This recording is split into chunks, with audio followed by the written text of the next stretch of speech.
અમદાવાદમાં બીજેપી દ્વારા દિવાળી અને નૂતન વર્ષ નિમિત્તે સ્નેહ મિલન કાર્યક્રમ યોજાયો હતો।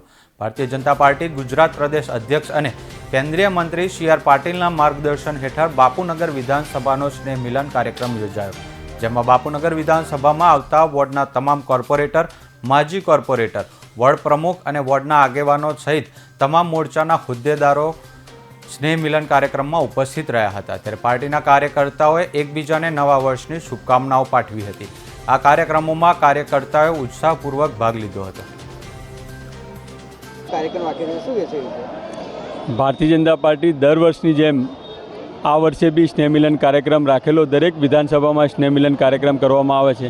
આ વખતે મહારાષ્ટ્રમાં ચૂંટણી પ્રચાર હોવાથી અમે લોકો અહીં હાજર નહોતા, તો સહેજ મોડું થયું છે, પણ સ્નેહ મિલન કાર્યક્રમમાં સૌ કાર્યકર્તાઓ, બૂથ અને પોલિંગ એજન્ટ અને જે બી અમારા કાર્યકર્તાઓ છે, નાનામાં નાનો કાર્યકર્તા એક સાથે ભેગો થઈ શકે અને સૌને અહીં ભેગા કરીને અમે એમને શુભેચ્છાઓ પાઠવી શકીએ અને એક ગેટ ટુગેધરનો એક વિષય થાય અને ભારતીય જનતા પાર્ટીના વિકાસની જે વાત છે, એક વર્ષનો જે સર્વૈયો છે, એ અમે અમારા કાર્યકર્તાઓને આપી શકીએ એના માટેનું આ સ્નેહ મિલન કાર્યક્રમ હતું।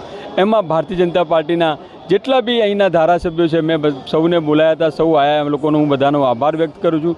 અમારા સંગઠનના જે મહામંત્રી છે, આ સાંસદ સભ્ય છે જે એચ.એસ. પટેલ, સૌ અહીં પધારીને અને આ કાર્યકર્તાઓને સંબોધિત કરીને કાર્યકર્તાઓમાં એક નવો જોમ ને નવો ઉત્સાહ ઊભો કરવા બદલ સૌનો હું ખૂબ ખૂબ આભાર વ્યક્ત કરું છું। અને અહીં જે સૌ દેવ દુર્લભ કાર્યકર્તાઓ છે એમને બી આ વખતે હું આભાર વ્યક્ત કરીને એમને નવ વર્ષની ખૂબ ખૂબ શુભકામનાઓ આપું છું। નવ વર્ષમાં જનતાને શું સંદેશ આપવા માંગો છો? નવ વર્ષમાં જનતાને શુભકામના આપવા માગું છું કે સૌ નિરોગી ને ખૂબ સુખમય રહે અને વિકાસની જે રણનીતિ છે એ વિકાસ ભારતીય જનતા પાર્ટીના બાપુનગર વિધાનસભામાં આપ જુઓ તો આ સારંગપુર રોડ હોય કે કાલુપુર રોડ હોય, આપની પાછળ આજ આપ જ્યાં ઊભા છો એની પાછળ આંબેડકર હોલ, અદ્યતન આંબેડકર હોલ હોય, અમૃતલાલ પાર્ટી પ્લાટ હોય, વંદે ભારત પાર્ટી પ્લોટ હોય કે હમણાં જ અંબાલાલ કોટા પાર્ટી પ્લોટ અને સરસ આ જેવી રીતના કાંકરિયા છે એવું સરસ વ્યવસ્થા શાસ્ત્રીનગર સ્ટેડિયમ ખાતે થવામાં જઈ રહી છે।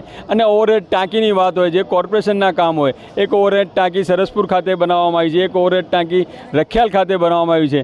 એક સૌથી પહેલાં આખા અમદાવાદ ખાતે જો સૌથી વધારે પહેલો જો વ્હાઇટ ટોપિંગ રોડ બનાવવામાં આવ્યો છે, મારા વિધાનસભામાં બનાવવામાં આવ્યો છે। એવા અનેકવિધ વિકાસના કામો કરવામાં આવ્યા છે અને સૌનું આ નવ વર્ષ સુખમય અને નિરોગી હોય અને ભારતીય જનતા પાર્ટી બટોગે તો કટોગે અને એક હે તો સેફ હે એ નારા સાથે ચાલવા માટે આગળ વધી રહ્યા છે। ભારતીય જનતા પાર્ટીના સૌ કાર્યકર્તાઓ આ જે મૂળ મંત્ર છે યોગીજીનો હોય કે નરેન્દ્ર મોદીનો, એને આગળ વધારવા માટે સૌ કાર્યકર્તાઓએ કમર કસી છે। આપ જુઓ તો મહારાષ્ટ્ર હોય કે વાવ હોય, દરેક જગ્યાએ આ જે છે મંત્ર છે એ મંત્ર લઈને લોકો ચાલી રહ્યા છે અને એક મંત્રનો ભારતીય જનતા પાર્ટીના સૌ કાર્યકર્તાઓ આગળ વધવા તૈયાર છે।